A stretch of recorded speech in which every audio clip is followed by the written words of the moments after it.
కొద్దిగా టైం తీసుకుని మాట్లాడాల్సి ఉంది. యాక్చువల్గా అంబేద్కర్ గారు రాజ్యాంగం రాసినప్పుడు ఆ రాజ్యాంగం అమలు తేదీ నుంచి 10 సంవత్సరాల పాటు ఈ రిజర్వేషన్స్ అమలు చేయాలనేది ఆయన తలంచారు. సో ఆ తర్వాత వచ్చిన ప్రభుత్వాలు వెనకబాటుతనం పోలేదని కావచ్చు, కొన్ని సందర్భాల్లో ఓటు బ్యాంక్ రాజకీయాలు కావచ్చు, వాళ్ళ ఇంటర్ప్రిటేషన్స్ ఎలా ఉన్నా కూడా మనం 80 సంవత్సరాలు 75 సంవత్సరాలుగా కంటిన్యూ చేస్తూ వస్తున్నాం. దానిలో ఏం అనుమానం లేదు.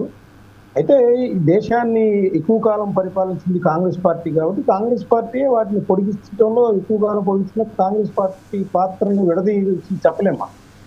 ఖచ్చితంగా కాంగ్రెస్ పార్టీ ఆ వర్గాలకు సంబంధించి ఇంకా ఎక్కువ కాలం రిజర్వేషన్స్ అయితే వాళ్ళ వెనకపాటుతనం, అంటరానితనం, పొరవివక్ష లాంటివి పోతాయి అనేది వాళ్ళు ఆలోచిస్తున్నారు. బేసిక్గా ఏంటంటే భారతీయ జనతా పార్టీ తొలి నుంచి కూడా ఆయా వర్గాలకు సంబంధించి ఉన్నప్పటికీ కూడా, వాళ్ళకి కన్సర్న్ ఉన్నప్పటికీ కూడా రిజర్వేషన్స్ విషయంలో మాత్రం కొంత భిన్నాభిప్రాయాన్ని కలిగి ఉందంటంలో ఎటువంటి సందేహం లేదు.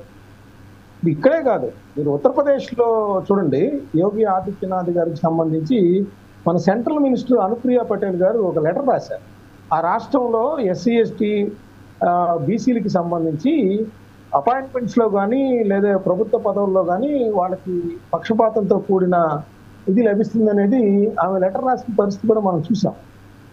అదేవిధంగా ఇప్పుడు నరేంద్ర మోడీ గారు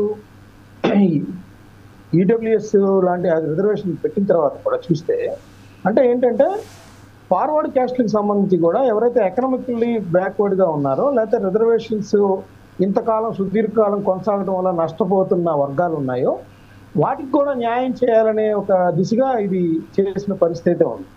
సో ఇప్పుడు ఇదంతా మనం ఎందుకు మాట్లాడుకుంటా ఉన్నామంటే 2023 మేలో రాహుల్ గాంధీ గారు ఢిల్లీ సందర్శించారు. అప్పుడు అక్కడ ఎవరైతే హాస్టల్లో పీజీ హాస్టల్లో ఉన్నారో ఆ స్టూడెంట్స్తో మాట్లాడారు.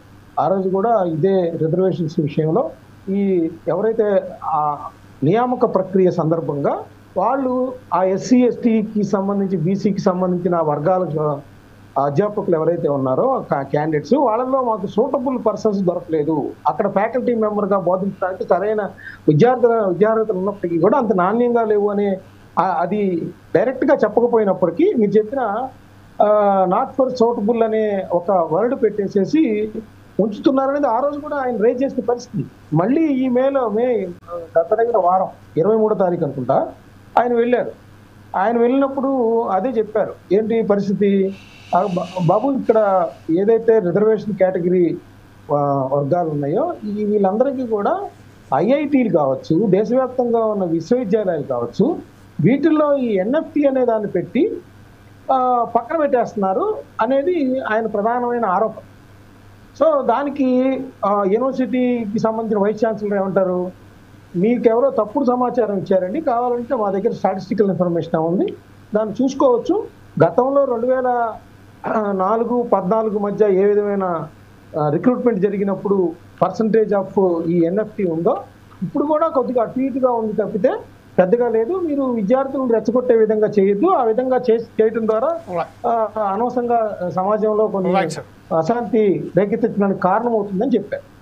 సో ఇప్పుడు ఈ టోటల్గా చూస్తే ఇటీవల కాలంలో కాంగ్రెస్ పార్టీ అధికారానికి దూరమైన వేళ వాళ్ళు ఒకటి బీసీలకు సంబంధించి జాతీయ స్థాయిలో ఒక నినాదాన్ని ఎత్తుకున్నారు.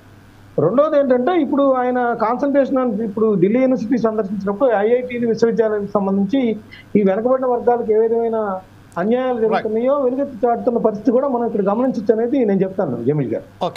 అయితే టోటల్ గా చూస్తే ఏంటంటే ఖచ్చితంగా రాజ్యాంగం ప్రకారం ఏదైతే చెప్పారో ఆ విధంగా ఎన్ఎఫ్టీ అనే దాన్ని పెట్టేసేసి సుదీర్ఘకాలం ఆ పోస్టుల్ని ఆ విధంగా ఉంచడం కూడా సరైన ప్రక్రియ కాదు. ఖచ్చితంగా ఆ వర్గాలు కొంత ఆందోళన వ్యక్తం చేస్తాయి. ఎందుకు మేము మా దగ్గర పోస్టులు అట్లా భర్తీ చేయకుండా ఉంచుతున్నారు, మా అవకాశాలను ఎందుకు గండి కొడుతున్నారు అనేది కూడా ఆ వర్గాల్లో ఆందోళన వ్యక్తం అవుతుంది. కావాలంటే అలాంటి పోస్టులు ఎప్పుడు భర్తీ కాకుండా ఉంటే మీకు రాజ్యాంగం ఉంది, లేకపోతే సవరణలు కావచ్చు, ఏదైనా స్ట్రైట్ వేగా చేయాలి. కానీ ఈ విధమైన ఎన్ఎఫ్టీ అనే దాన్ని పెట్టి పక్కన పెడతాం అనేది మాత్రం ఆ వర్గాలకి అన్యాయం చేసి మరొకసారి మా వద్దకు వస్తాం. ఇప్పటిదాకా